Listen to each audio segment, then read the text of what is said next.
안녕하세요, 박엄마입니다. 오늘은 올드걸의 시집에 대해 이야기 나눠볼게요.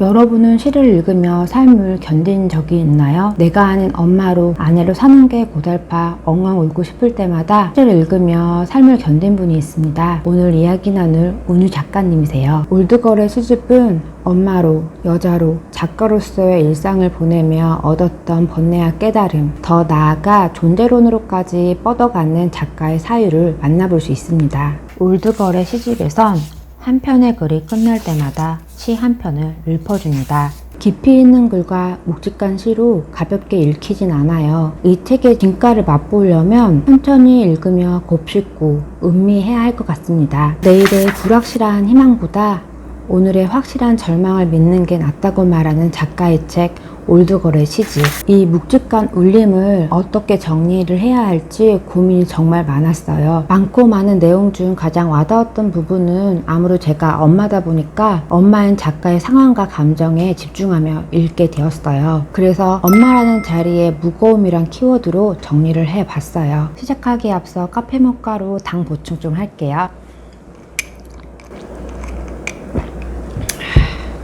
그럼 시작해 볼게요.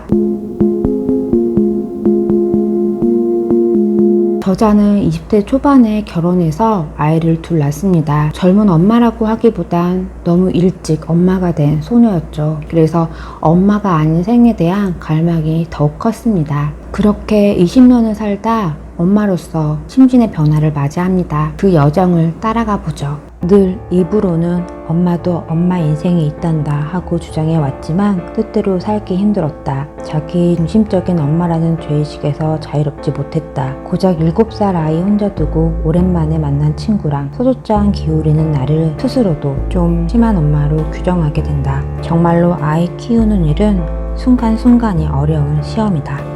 저자는 늘 엄마도 엄마 인생이 있다고 말하지만 죄의식에서 자유롭지 못했습니다. 아이는 어느새 발목에 매달린 돌덩이처럼 묵직한 존재인 것이죠. 벗어날 수 없는 굴레에서 그녀는 절실하게 시를 읽고 글을 씁니다. 오래된 식탁에서 아침 먹고 글을 치우고 책 보고 점심 먹고 김치국물 닦고 글을 썼어요. 가족들과 저녁을 먹고 식탁을 정리하고는 한쪽에 밀어두었던 책과 노트북을 끌어와서 긴긴 밤을 보냅니다. 그녀는 남들처럼 하겠다고 연구자의 길로 들어설 것도 아닌데 무엇을 위해 그렇게 읽고 쓴 것일까요? 그냥 나의 갑갑함이겠지. 뭐라도 삶의 근거, 희망 나부랭이를 찾고 싶은.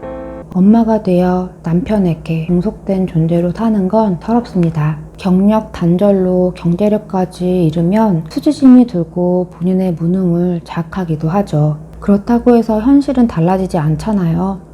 달라지지 않은 현실을 견디기 위해 그 속에서 삶의 근거를 찾기 위해 그녀는 쓰기와 읽기에 많은 시간을 할애한 것이죠. 악착같이 내면을 채우며 견디지만 불쑥 한숨이 나고 눈물은 흘렀습니다. 그 눈물의 의미는 무엇일까요? 엄마 역할로 주어지는 과다한 몫들이 싫고 아이들에게 마음처럼 안 되고 버겁고 붓빠진 인생이 서럽고 지겨웠던 이유가 있을 테죠. 그치만 무엇보다 벗어나고 싶어도 벗어나지 못하는 자신이 서글퍼서 울었던 이유가 더 크지 않을까 싶어요. 붓빠진 인생 청산하고 떠돌이처럼 살면 내가 어떻게 될지 궁금하다. 그럼 사는 일이 덜 지겨울까? 역할에서 빠져나오면 나비처럼 자유로울까? 6시간째 뱃속이 텅 비었다고 전화하는 딸내미에게 즉시 달려가지 않아도 되면 나의 인생이 더 고상해질까? 밥에 묶인 삶, 늘 떠남의 욕망에 시달린다. 이 다음 문장은 먼 곳에 대한 그리움이 바다되어 출렁이고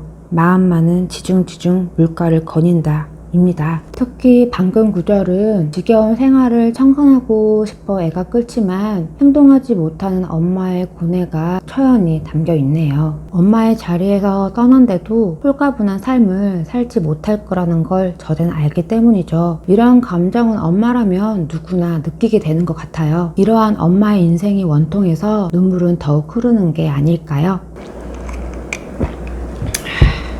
벗어날 수 없는 아픔이 반복되다 보면 무감각해지고 결국 받아들이게 되죠. 그 안에서 어떻게든 살아가고 소소하게나마 행복을 찾게 됩니다. 살림이 정확히 가사노동에 지겹고 하찮게 느껴져서 제발 집안일 안 하고 살길 간절히 염원했다. 지금은 아니다. 좀 나아졌다. 콩나물을 다듬고 깻잎을 씻고 쌀을 씻으면서 땅에서 난 그것들을 만지면 마음이 순해지고 위로를 얻는다. 바닥 구석구석에 어질러진 머리카락을 쓸어 담으며 헝클어진 버늘을 같이 모아 버린다. 해에 드는 오후 마루에 앉아 빨래를 반에서 반으로 접으며 미련과 회한을 접는다.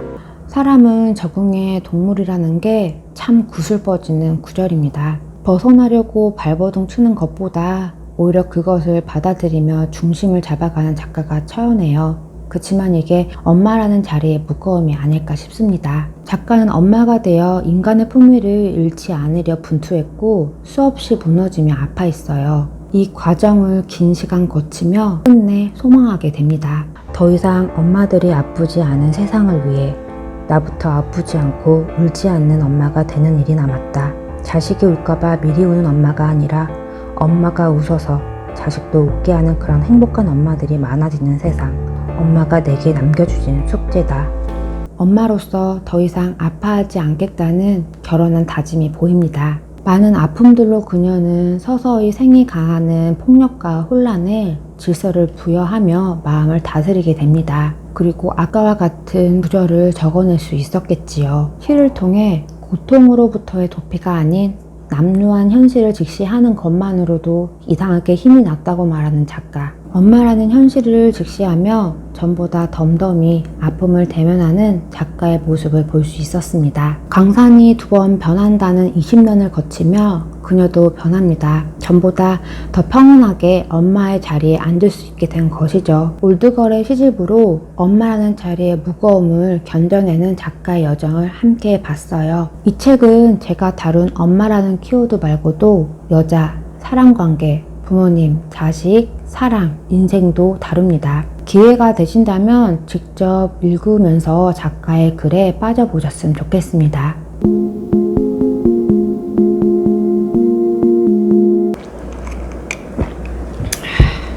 서러움과 지긋함에서 나를 지켜내고자 시를 읽고 글을 쓰며 분투했기 때문에 그녀는 많은 사람에게 사랑받는 작가가 됩니다. 그녀의 글이 사랑받는 이유는 솔직하게 일상을 고백하고 감정을 신랄하게 그려내기 때문에 더 그런 게 아닐까 싶어요. 올드걸의 시집에서 엄마라는 부분을 읽을 때마다 쓸쓸하고 서글펐어요. 감정이입도 너무 되더라고요. 엄마의 자리에서 여자들은 많은 눈물을 흘립니다. 피할 수는 없으니 아픔을 안고 가야 한다면 나를 잃지 않으면서 덜 아파했으면 좋겠습니다. 그러기 위해선 엄마들은 마음을 다스리는 무언가를 꼭 찾아내야 합니다. 그 시간을 통해 아픔을 덜어낼 수 있으니까요. 작가님이 시를 통해 위안을 얻으며 견딘 것처럼 말이죠. 저도 삶의 근거를 찾고자 유튜브를 시작하게 된 건지도 모르겠어요. 성취감과 작업을 통한 몰입감이 저 자신이 되는 시간이거든요. 전 그 시간이 너무 좋고요. 식물 키우기, 쇼핑,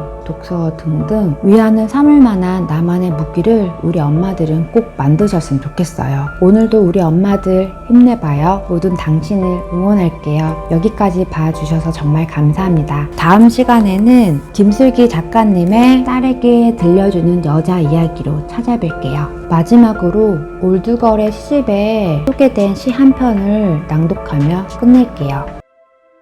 최승자의 시 이제 가야만 한다. 때로 낭만주의적 지진아의 고백은 눈물겹기도 하지만 이제 가야만 한다. 몹쓸 고통은 버려야만 한다. 한때는 한없는 고통의 가속도의 취기에 실려 나 폭풍처럼 세상 끝을 헤매었지만 그러나 고통이라는 말을 이제 결코 발음하고 싶지 않다. 파악할 수 없는 이 세계 위에서 나는 너무 오래 뒤뚱거리고만 있었다. 목구멍과 숨을 위해서는 동사만으로 충분하고 내 몸보다 그림자가 먼저 허덕일지라도 오냐 온몸 온 정신으로 이 세상을 관통해보자. 내가 더 이상 나를 죽일 수 없을 때, 내가 더 이상 나를 죽일 수 없는 곳에서 혹 내가 피어나리라.